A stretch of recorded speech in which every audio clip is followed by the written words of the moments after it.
Amazon জঙ্গল, যা Amazon rainforest নামে পরিচিত, পৃথিবীর সবচেয়ে বড় এবং সবচেয়ে গুরুত্বপূর্ণ গ্রীষ্মগুলি বনভূমি। মূলত আমাজন জঙ্গলকে আমাজন রেইনফরেস্ট বলা হয় এই কারণ এখানে বছরে বছরে ধরলে ভুল হবে, প্রতি সপ্তাহে এমন দিন নেই যেদিন বৃষ্টি হয় না। এখানে বেশিরভাগ সময় বৃষ্টিপাত হওয়ার কারণে এর নাম দেওয়া হয়েছে আমাজন রেইনফরেস্ট।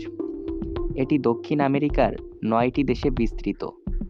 এর মধ্যে রয়েছে ব্রাজিল, পেরু, কলম্বিয়া এবং ভেনেজুয়েলা। আমাজন জঙ্গলের আয়তন 6.7 মিলিয়ন স্কোয়ার কিলোমিটার।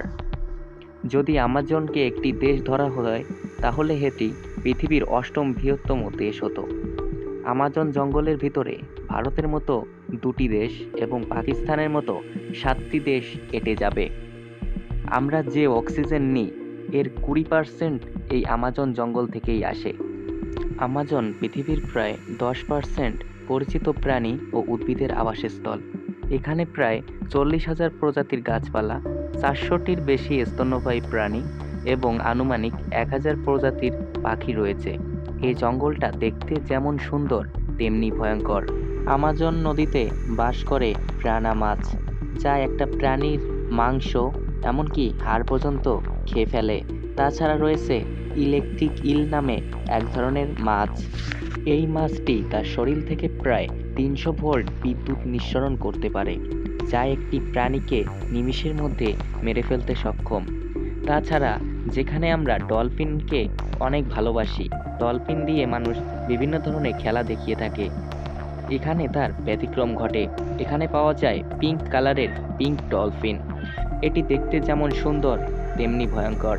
এটি মানুষকে নিমেষের মধ্যে খেয়ে ফেলতে পারে, কারণ এই ডলফিনের প্রধান খাদ্যই বিভিন্ন ধরনের প্রাণী। এ জঙ্গলে আরেকটি ভয়ঙ্কর প্রাণী রয়েছে, যেটি হচ্ছে সুন্দর দেখতে বিভিন্ন রকম কালারের সংমিশ্রণে ব্যাঙ। যে ব্যাঙগুলোকে দেখতে অনেক সুন্দর, কিন্তু এটি ততটাই ভয়ঙ্কর, কারণ কোনো মানুষ যদি ভুল করেও এই ব্যাঙকে একবার স্পর্শ করে ফেলে তাহলে কিছু সময়ের মধ্যেই সেই মানুষটি মারা যাবে, কারণ এই ব্যাঙটি অনেক বিষাক্ত হয়ে থাকে।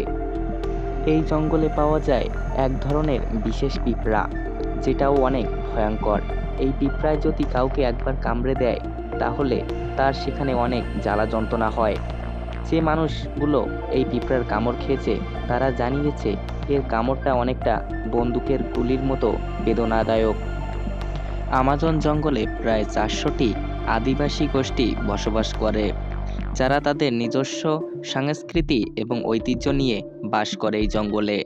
এখানে বিভিন্ন প্রকারের আদিবাসীদের দেখতে পাওয়া যায়, যারা এই জঙ্গলের গভীরে অনেক বছর ধরে বসবাস করে আসছে।